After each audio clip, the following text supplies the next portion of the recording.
So good morning, everybody. Good afternoon, everybody, depending on where you're sitting. Maybe it's the evening for you, but it's my very great pleasure to welcome you to the first science policy webinar, which is being held by the Horizon project ZeroPM. So ZeroPM, it stands for Zero Pollution of Persistent and Mobile Substances. And if you'd like more information about the project, you can visit our website or follow us on Twitter or LinkedIn. For those of you who don't know me, my name is Sarah Hale, and together with my colleague Hans-Peter Arp, we're leading ZeroPM. So today we are hosting, like I say, our first science policy webinar where we're going to be discussing safe and sustainable by design. We have the great pleasure of having with us two international experts, two very nice colleagues. We have Xenia Trier and Zhanyun Wang, and they're going to be talking us through the safe and sustainable by design concept. So Xenia is an analytical environmental chemist by training. She has broad experience, I'm sure there's many of you who know her, working with policy and risk governance.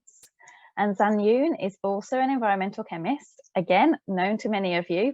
He focuses his work on life cycles and risks of chemicals in the environment. And they will be holding our presentations today. We'd like you to use the question and answer function to pose any questions that you have. And at the end of the webinar, Hans-Peter will talk through the questions and you'll get answers to them. So without any further ado, Xenia, I'll hand everything over to you. Thank you very much, Sarah. And let me just share the screen here and in presentation mode. So thank you very much for this nice invitation to present on safe and sustainable by design. As you said, I'm Xenia Trier. I'm now at the University of Copenhagen, where I do environmental analytical chemistry. I used to work for 6.5 years at the European Environment Agency, where I worked a lot with the safe and sustainable by design as part of the chemical strategy for sustainability. And my presentation today will be on giving you a little bit of the background on why do we need safe and sustainable by design of chemicals, materials, and products. Well, first of all, safe and sustainable by design. It comes in with the European Green Deal, where there are multiple challenges we have to address because we do not just have one environmental crisis, we have multiple. We need to prevent pollution, we need to address environmental degradation, biodiversity loss, resource depletion, and climate change, and all at the same time.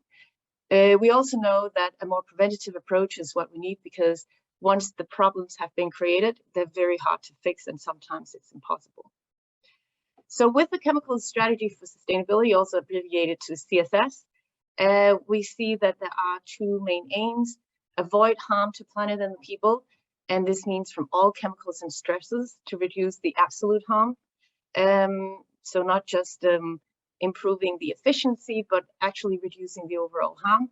And one of the tools is to prevent pollution by, sorry, I don't know what's happening here, but to prevent the pollution by industrial transition to SSbD. And as you see here, and which is very familiar for those of you who work with the ZeroPM, you see it's this triangle up at the top with safe and sustainable chemicals, which is really where the core effort should be. Then we should have less need to minimize and control emissions of harmful substances. And in the end, we hope that we will hardly ever have to eliminate and remediate, which is also very costly. So some of the requirements that we also at the EEA discussed, including also with the Commission, is that the CSS aims to prevent harm to people and the planet, both to humans and the environment. This goes both for the safety, so toxicity to humans, ecosystem health, which covers ecotoxicity, land use, and biodiversity, resource depletion and circularity, and climate change. The CSS actually specifically says that social and economic dimensions are not in the scope of the CSS. But anyhow, this is still an ongoing debate, but at least in the CSS, this is not included. It also has to be proactive to avoid the use of known and suspected substances of concern. And one of these key elements is to avoid persistent chemicals that accumulate, such as persistent mobile substances. So if we have this overview, let's say right now we have a lot of substances, we have some with unknown properties. We have substances of very high concern, and we have benign and unknown benign substances and those with unknown properties. We want to reduce the amount of these very harmful substances, shown, for instance, the persistent in the orange. We want to reduce that, and we also want to reduce the number of substances that have unknown properties, because they may be, of course, harmful as well. And not just that, we also need to reduce the overall pressure, which means shrinking that cake and the different pies. This, at the same time, to achieve the goal of improving circularity and reducing resource depletion, we want to think about how we can design the products in a way that enables circularity, reuse, etc. And this would again call for reducing some of the complexity, both of the chemical diversity, but also of the materials and products. So coming back to the persistent and mobile substances specifically, we know that if they're used, if they are produced as chemicals, they may end up in products, and from there go into the environment. We can also have emissions from the production, also from manufacturing processes. And in the end, these persistent and mobile substances will spread because they're very difficult to remove, for instance, from water. They will accumulate in the water, and therefore exposures will increase to humans, but also to environmental biota. And of course, they will then recirculate, and we have then the trouble that anything that accumulates, even if we do not know if it's toxic to begin with or not very toxic, then if there's enough of it, it typically creates harmful effects. So let's take a look at what safe and sustainable by design could look like. This was from a EEA web briefing that was produced in 2021, but produced also before the CSS, and where we thought about how a safe and sustainable by design could look like. It starts with thinking about the design of the product. It really starts with thinking about the service of the product. What is it we have to deliver? What should be the technical performance? How does the chemical function help to deliver that performance? And how can we make it circular by design? Up here, there's really the opportunity to avoid chemicals of concern, that we do not add them unless they're truly essential. And that's a totally separate discussion. But it really starts with not using some of those that are either known or suspected to be of concern. Then from that starting point, candidates of a product or a process can be selected. It could also be candidates of a chemical could be selected. And then from there, there's a next step where you start thinking about which are the pressures from the different parts of the life cycle. And Xenia will go more into this, but it considers at least the raw materials, the production, the use, and the waste and reuse. Having that, you have an overview of the life cycle impacts, and then that allows you to assess the impacts on these 4 dimensions that I mentioned before: resources, safety, ecosystem impact, and climate impact. And then from there, you can start assessing, comparing the candidates against each other. And there is the more tricky part where you have to think about what is acceptable and what is not acceptable. And this is not a purely scientific discipline. This is involving a lot of choices, societal choices as well. And in the end, finally, you can choose the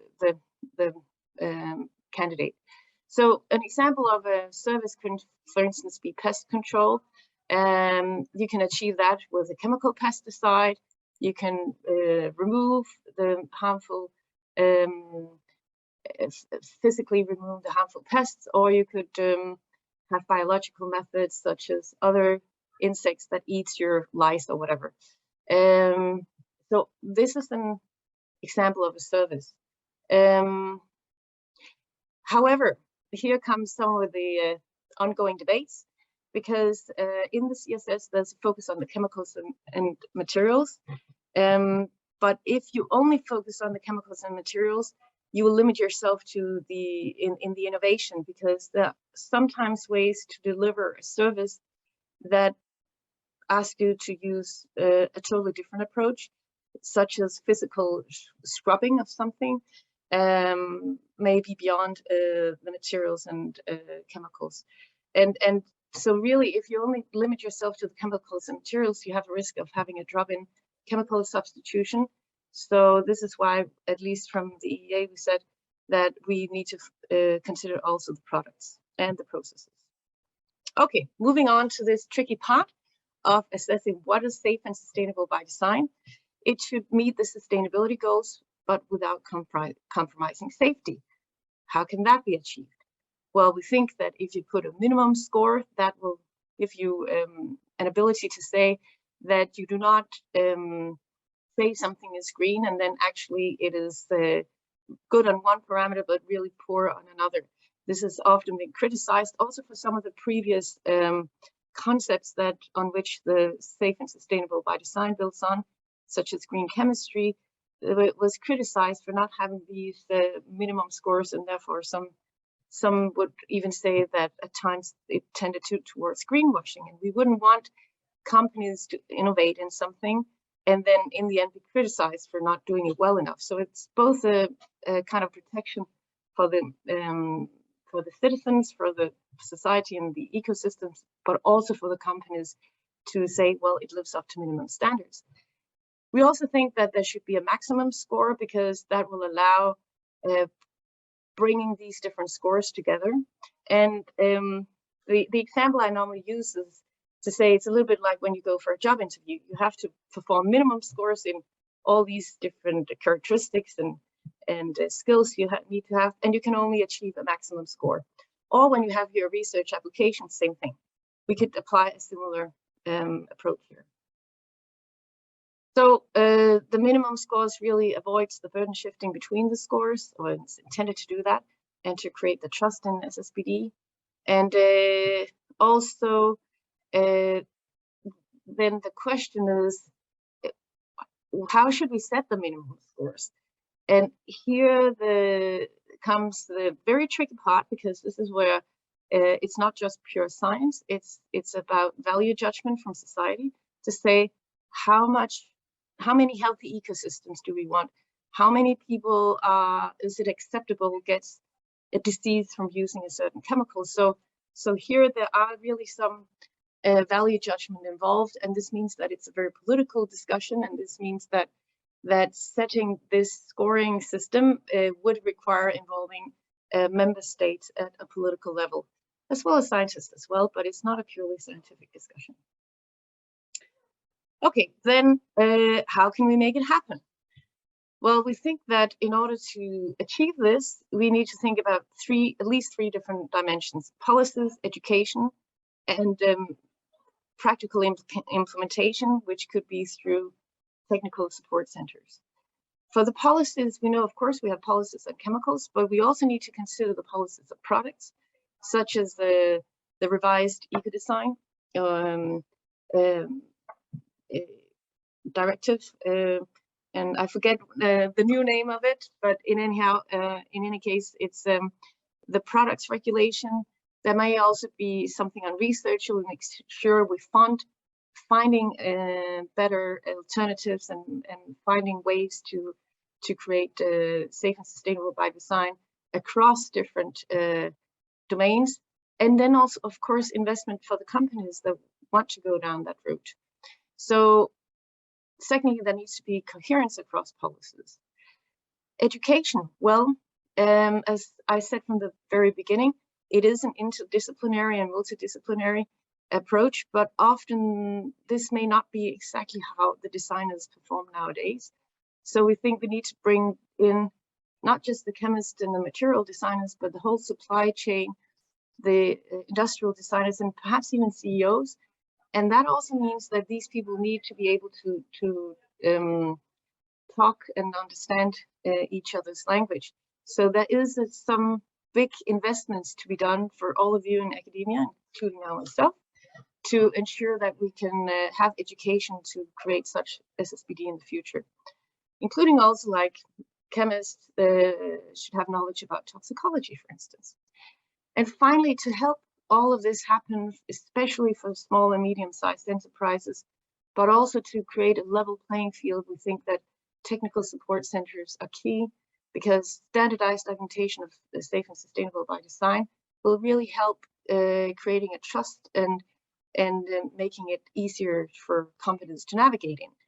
Also, when it comes to products that are created on the European market or imported into the European market, they should be able to be comparable, that you should be able to compare these products on SSbD claims. So for SSbD, there's also a question here on the investment. If we should have it in the sustainable finance criteria, it was put in. It is referred to as the SSbD should be, the financial taxonomy should be aligned with the chemical strategy for sustainability. So that means also implying that it should be considering safe and sustainable by design. So this is actually in there now. And of course, the financial taxonomy are for the front-running companies, so it's not for everybody necessarily, but it means also that it should live up to a higher standard than what it is right now. And finally, for these standardized documentation, development of compliance methods is where we see a big need in order to support the implementation. This is now just an example of the JRC framework on SSbD, and Zhanyun will show you a lot more on this. This was taken from June this year in the presentation, I should say, because I know things are moving really fast. So at least here we had, in the step 1, you see this cutoff criteria, which is avoiding chemicals of concern. It has a based approach. And then it starts going different life cycle assessments. But what you also see is that down here, it actually has the social and economic assessment, which is still an open question mark. You see this arrow is the gray here, as it was not part of the CSS ambition on safe and sustainable by design.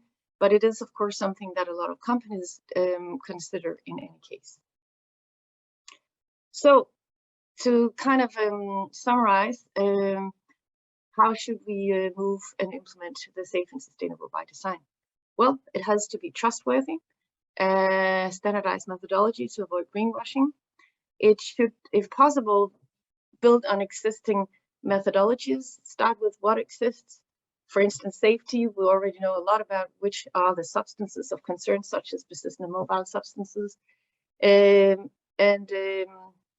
think then once we are ready, add sustainability components when they're ready, but sitting down and waiting until we have everything ready will just delay action. So start with, take it a stepwise approach, and then say you have perhaps a roadmap, and then you move ahead as you are ready. Then in order to support the assessment of the life cycles, there's a lot of need for expanding the models for chemicals. We also need to generate environmental monitoring data to validate the models.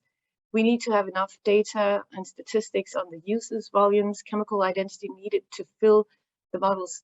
And we need to have standardized methods when we have data gaps. And here, perhaps with REACH, even though it's delayed, we may be able to, we hope at least, that we can get some of these data so we can fill such data gaps.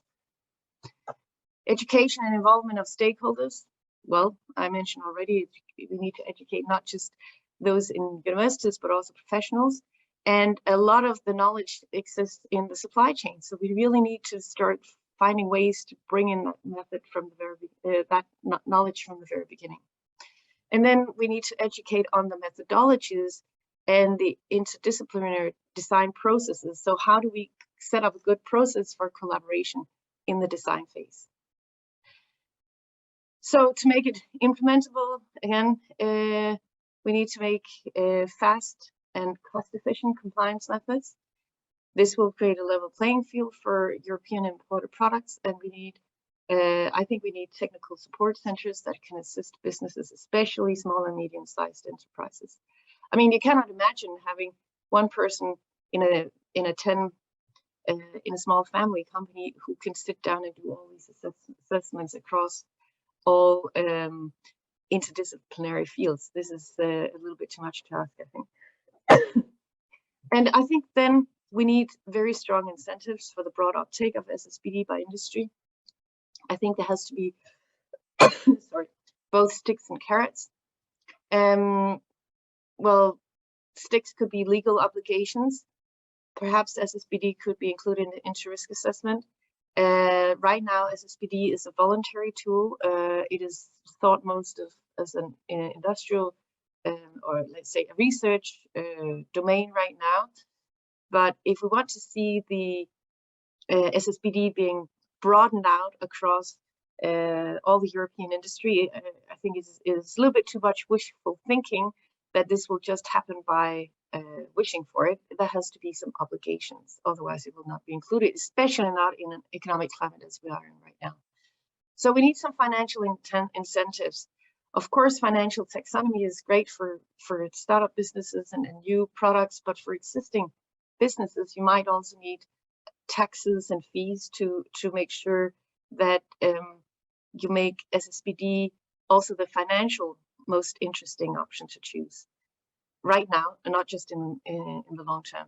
And maybe we can use public and private procurement to create a market that calls for these products, so we can see good product development and also give the investors and the companies some assurance that they can actually sell their products if they develop them in SSbD.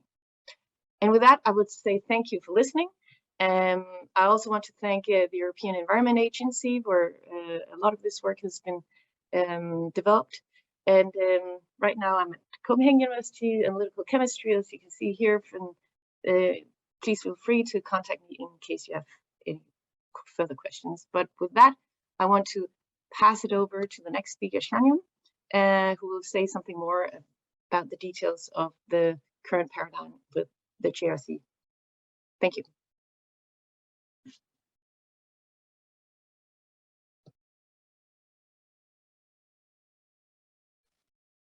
Yeah, thank you, Xenia, for the very interesting presentation that give the broad context of the SSbD, and also many thanks to Hans-Peter and especially Sarah for organizing this webinar, and also for inviting me to give me the opportunity to share some of my learnings on the SSbD.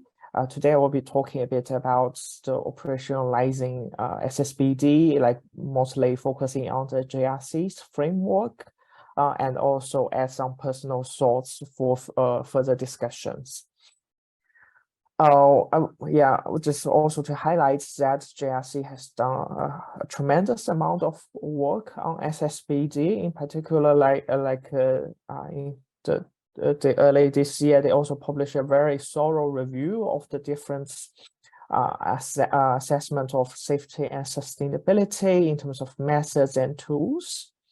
And then, as Xenia highlighted, that in June this year, they released a framework for the definition of criteria and evaluation procedures for chemicals and wastes and materials. Here also I provide a QR code for downloading this very important work on the framework. I will now kind of guide you go through the framework a bit. So the framework is really starting looking at the innovation process with the different stage of the innovation process of new chemicals or materials, or kind of re-innovate the existing chemicals and materials with the different technology readiness levels, TRL, which I will also mention a bit later. So the frameworks kind of propose that when starting the innovation process, and also through the innovation process, people should really consider the design principles, which will guide the design action and the innovation process. And also the framework proposed by the JRC have recommended a number of design principles that can be considered or should be considered. This includes the material efficiency, like in terms of how much waste will be generated, how to minimize the waste to be generated during the production phase, how to minimize the use of hazardous chemicals and materials, how to design for energy efficiency in terms of how to reduce the energy consumption during the production phase. And also use renewable sources or resources as feedstocks, and prevent and avoid hazardous emissions, reduce exposure to hazardous substances, design for end of life, which have been kind of a major topic for plastics in terms of design for recyclability, and also the recycling infrastructure. And also most importantly, as Xenia said, is really to consider the whole life cycle.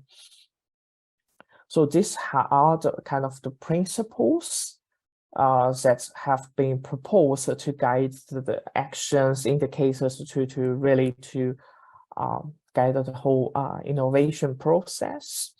And also the JRC has proposed a 5-step safety and sustainability assessments, starting to guide the whole evaluation.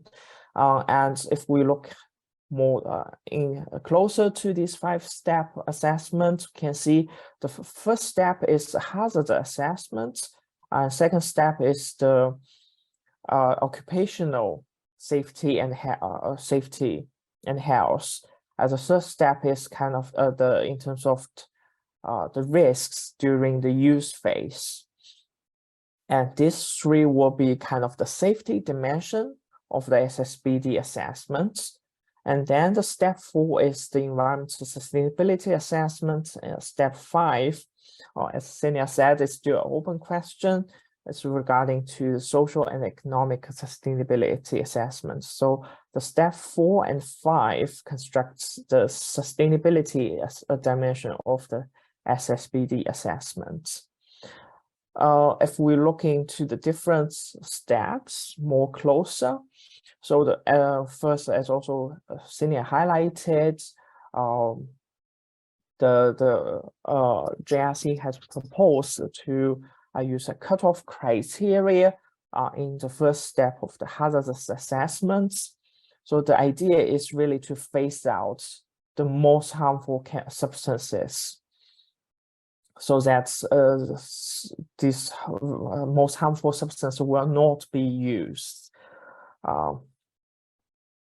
And so according to, and the JRC proposed that this would include the substance of very high concern as defined by REACH, and also additional kind of chemicals of concern, such as the endocrine disrupting chemicals, the PMT, VPVM, which is very relevant for the ZeroPM projects, and also the kind of specific target organ toxicity, including the immunotoxicity and neurotoxicity. So these are the things that's construct the most harmful substances, and they should really be phased out early on. And then for other substances, the JRC framework is proposed to have a kind of a criteria or a scoring systems. For example, to consider the substance of concern. This will be including skin sensitization, the CMR category 2, and the different stops ozone depletion, chronic aquatic toxicity, and then consider the other hazard classes. So there will be the different levels. The level 0 is really need to be removed from markets or from the innovation process, are the most harmful substances. And then for the rest, they may go through go to the next step of the SSbD assessment. As said, the next step is the occupational safety and health. The JSC framework kind of recommends that this should also including kind of the kind of from the life cycle perspective, like including the raw material extraction, production, and end-of-life treatment. So the occupational safety during these stages, and also including all the chemicals used in all the production and the processing stage. At the moment, so the JRC has proposed a kind of a scoring or evaluation system, like with could be like 5 criteria, and each criteria you would score from 1 to 5, and then decide on the final kind of scoring for the occupational safety and health. But I also like to highlight that also in the JRC's framework that the criteria are not clearly defined, which will be the task of the European Commission. So we will wait and see. And also as scientists like provide inputs how to best define these criteria in the near future. And then like for the occupational safety and health, there's no cutoff criteria, just having a score. Well, then move forward to the next step is the safety during use. So this has been kind of quite common business of conducting the risk assessment for the use phase. So here it's both considered the hazard and exposure both for the human health and the environment ecosystem health. So, and then again here there's also no cutoff criteria just to calculate what are the impacts on the human health and the environment.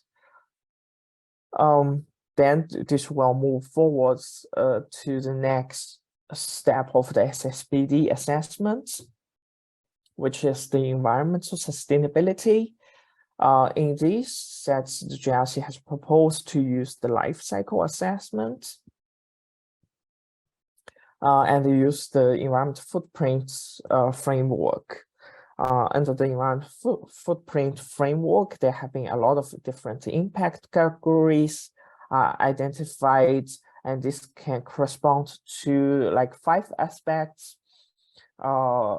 considered in the CSS, like including the climate change and also the human and the ecotoxicity, like to address the toxicity aspects, and then address the pollution, like from the particulate matter, ionizing radiation, ozone depletion, etc. All the and also the resources in terms of land use, water use. Also, like scientific, like in the academic world, many also framework has been established to assess the kind of life cycle impact on ecosystems and the biodiversity. So all this will be given into different scores so that we will reach a lot of different kind of the scores for different like toxicity, climate change, pollution, resources, and other criteria. And here there are like 2 ways to give the score, or like one is kind of the currently being done, mostly being done currently, is that it's kind of to give it's a comparative analysis, like if you compare to the baseline or the current technology, what is the improvements? So in recent years, academic scientists have been also proposed to assess the absolute sustainability.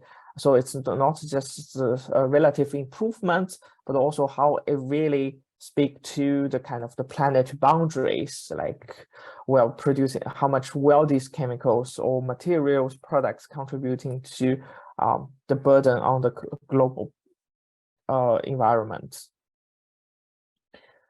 And then it comes to a little bit tricky step 5 in terms of the social and economic sustainability. The JRC says that it can probably rely on existing life cycle impact assessment-based methodology, for example, like the life cycle costing or the social life cycle assessment methodology proposed by the UNEP Life Cycle Initiative. And also JRC has done a wonderful job to kind of review the existing methodology in terms of assessing the social and economic sustainability. Here's kind of some of the social aspects that have been included in these methods, like whether they use child labor, fair salary, community engagement, etc. However, the framework also noticed that these methods are less mature than the environmental ones. So, so further work is really needed in order to ensure the applicability of the social and economic assessment, or like to incorporate the social and economic sustainability aspect in the SSbD.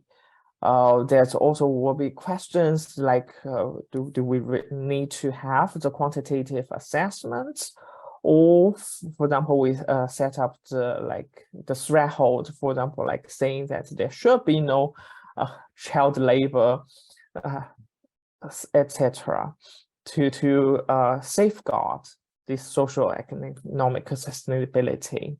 So this could be some things to be considered by the future research.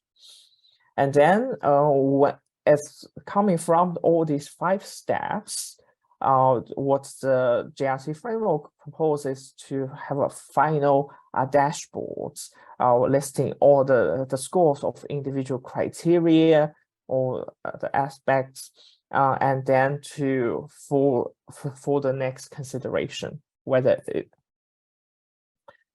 and then, so this is more or less what the framework has been proposed by the JRC.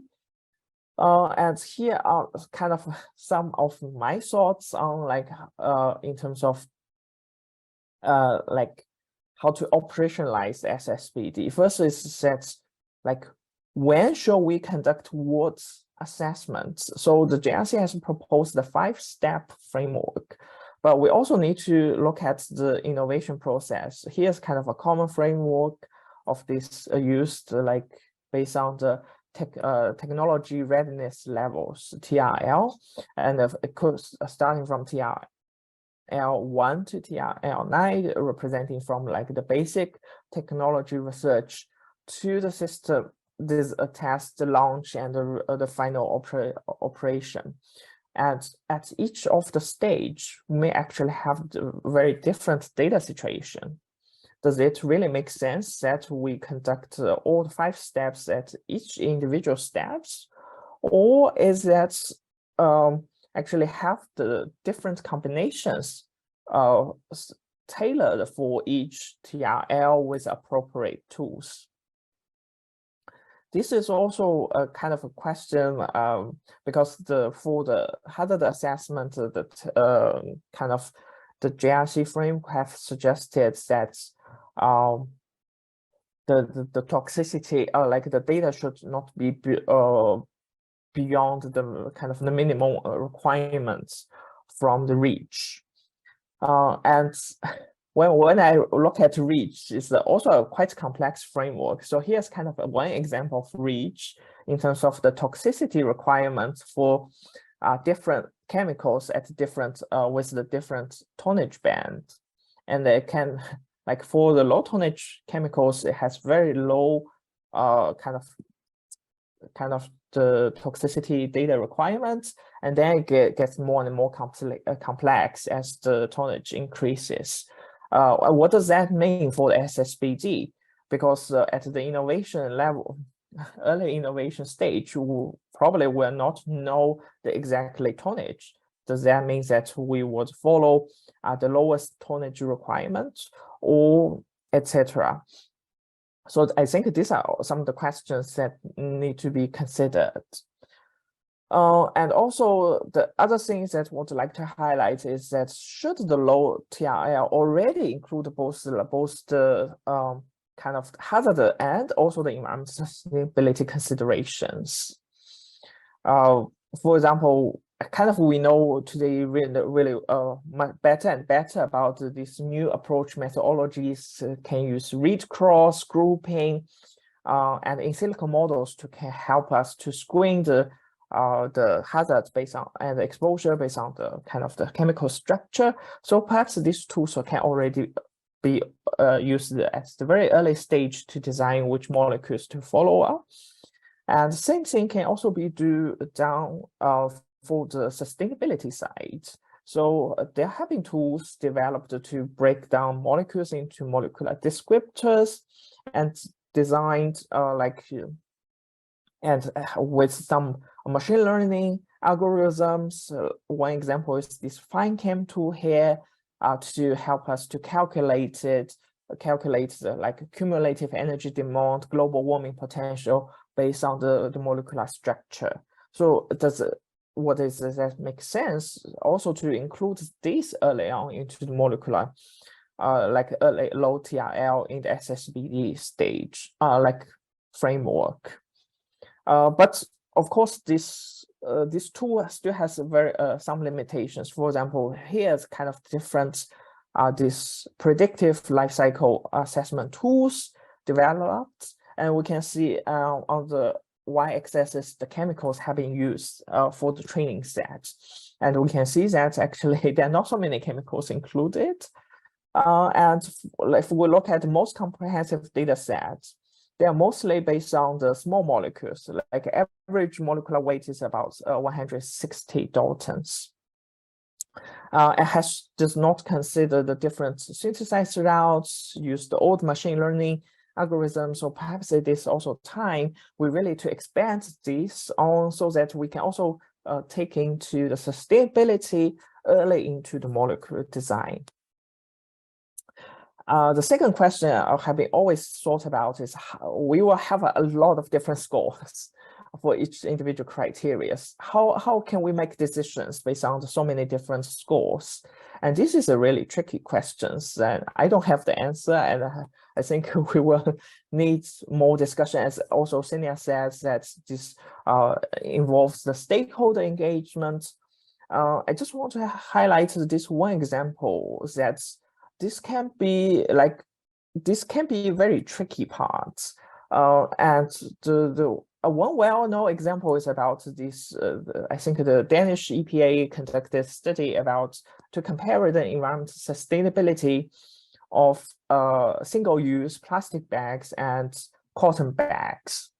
And if we consider only climate change, they say that the calculation suggests that if we use the organic cotton bag for 149 times, this will have the same climate change impact as the plastic single-use bags. So it's doable. It shows that it's doable that we can replace the plastic single-use bags with the cotton bags. But if we really consider all these criteria, and in this case, they can also consider, for example, the ozone, a generation of ozone depletion substances from the electricity used to irrigate cotton, and this will, and in comparison to the production of the plastic single-use bags, this will require we use the cotton bags for 20,000 times to have the same level of the environmental sustainability.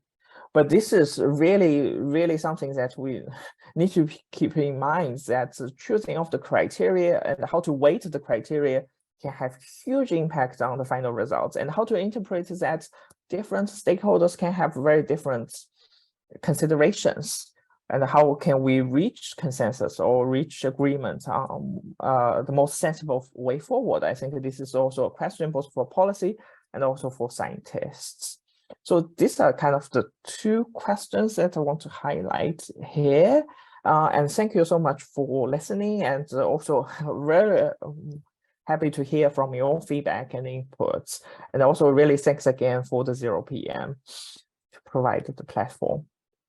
And yeah, put everyone together to work towards phasing out PM substances. Thank you.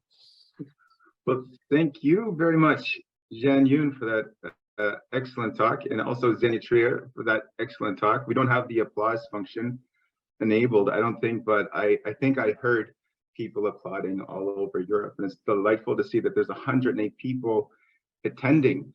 And we have some 8 questions that have been posed, and if anybody else has some additional questions, now's the time. We will see how much we can get to in the next 12 minutes. And I will read the name and the question. I apologize in advance for all the names I will most assuredly mispronounce. So the first question was during Eugenia's talk. It was from Jos van Gils. How are chemicals of concern identified?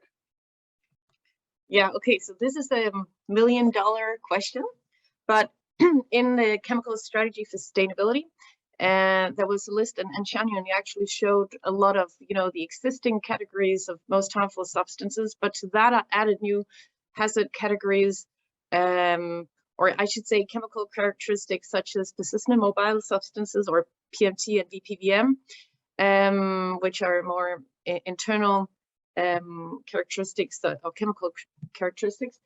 And then there are some new hazard endpoints. So actually there has been an ongoing work with the Commission to clarify exactly the definition of this, but this is, to my understanding, is still awaiting some internal, let's say,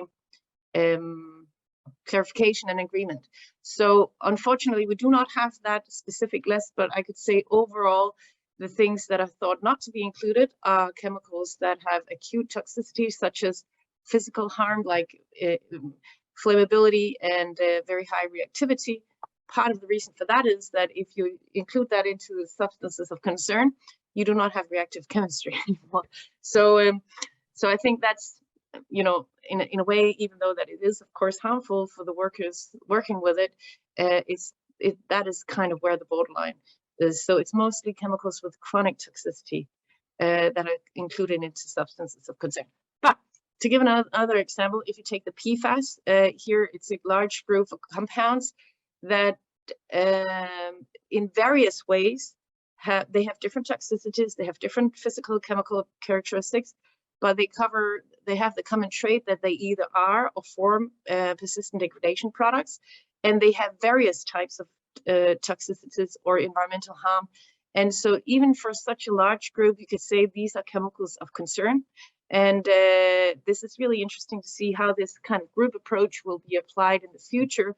But I would say if you are a company and you are to design a new product, I think it would be risky for that company to start using PFAS, because we have seen so many issues with them. So I would expect that would be an example of what you would not want to include into it. I want to add one more thing, Zhanyun, because in your overview of where you show what kind of knowledge do you have on the hazard categories at the different TRL levels, here I think this is exactly true if you look at development of new chemicals. But this is also why in a lot of design, you do not necessarily need to have a new chemical. You can use from the existing stock of chemicals for which you have good knowledge that these belong to families of less or more benign compounds. That's, yeah, I hope that answers the question. That's I think it was a very good answer, and I think just for the interest of time, we'll move on to the next question. And this is also related to, I think, the enforceability. Where will the SSbD be realized? And I know that you also briefly mentioned about the eco-design for sustainable products regulation and the digital product passport. It's related to that. But Anders Svensson asks, how will the SSbD interact with existing eco-labeling schemes as the EU eco-label and the Nordic Swan eco-labeling? I don't think there's a clear answer to that. Okay. Not that I mean, one of the reasons that the CSS only applies to chemicals and materials was exactly that we shouldn't have double regulation. So since there's the products regulation, they didn't want to cover that domain in doubly. But that, of course, means that that product regulation should consider the safe and sustainable by design, so there is this coherence between the policies. I think right now, looking at, I was involved in some of the financial taxonomy and the development of the technical specifications for pollution.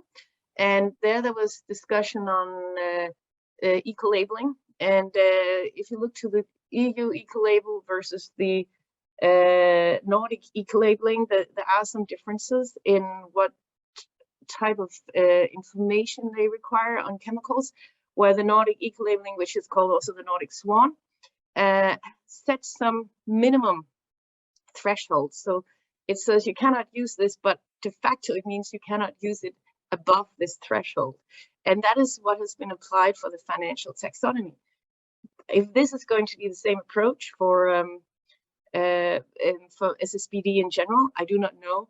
But just keeping in mind that there are some substances that are very harmful. So even if you set such a limit, then if you want to recycle it, it might still not be compliant in the next round if you then cannot control the exposure route. So this is still really to be clarified, I think. Well, thanks very much, Xenia, and Zhanyun's nodding. And this next is just a comment from Ilva Weisbach. Thanks, Xenia. Very interesting presentation. Good to see you again. So the next question comes from Renee Koren-Romp, and it was during your talk, Zhanyun. So this was a question. Do I understand correctly that if a substance just misses to meet the hazard criteria, it is not necessary to substitute it with a substance that is less harmful? Well, I think yes. The short answer is yes. If as long as it meets the cutoff criteria, like it's not the most harmful substances, then it's not required to be substitutes. But of course, the less hazardous will be better. For sure. Okay, very good. And the next question comes from Martin Denberg. I like the idea of the SSbD, but we as a buyer can use it when making tenders. But how should it work in practice? Do the suppliers contact a consultant and ask the consultant to compute the SSbD value for the company and add the SSbD value for their offers for tenders? So this is another question about how it will be utilized in this case. Maybe, I don't know, Zhanyun, do you have something there I could say from a theoretical point of view? I think this is exactly where I see the need for such standardized documentation of compliance that specifies who asks for which information to which level and who has responsibility along the supply chain.